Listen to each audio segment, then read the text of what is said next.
আজ সকাল সকাল উঠে বাচ্চাদের জন্য যদি এইভাবে একটা টিফিন করা হয় কেমন হয়, চলুন দেখি টিফিনটা কেমন বানাচ্ছি।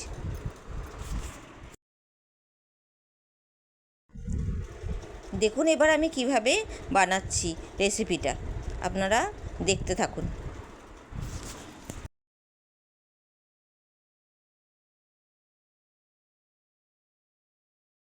প্রথমে আমি দুটো আলু সেদ্ধ করেছিলাম, সেটা ছেনে নিয়েছি। তারপর ওর মধ্যে আমি পেঁয়াজ কুচি, গাজর কুচি আর কাঁচা লঙ্কা কুচি দেবো।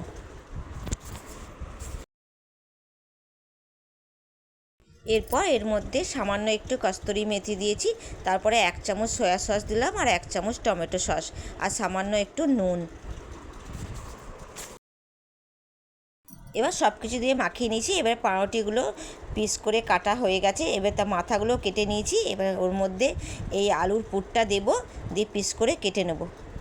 তারপর এদিকে আবার এটা দেখাচ্ছি। অন্যদিকে একটা বাটি নিয়েছি, তার মধ্যে আমি 2 চামচ বেসন, 2 চামচ কর্নফ্লাওয়ার, 2 চামচ ময়দা আর সামান্য একটু নুন দিয়ে 1 চামচ লঙ্কা, 1 চামচ হলুদ দিয়ে ভালো করে মাখিয়ে নেব। এরপর জল দিয়ে ভালো করে গুলে নেব। তারপরে বেকিং সোডা আর বেকিং পাউডার 1/2 চামচ করে দেব। তারপর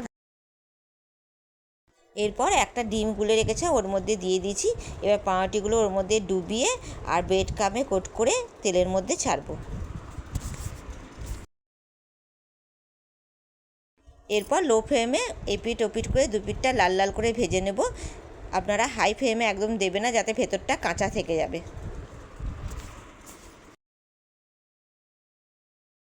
এবার ভাজা হয়ে গেছে, প্লেটে তুলে নিচ্ছি।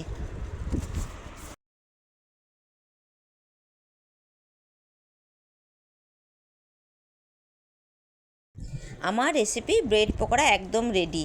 এইভাবেই বানাবেন, বাচ্চাদের টিফিন, বড়রাও খুব ভালোবাসবে।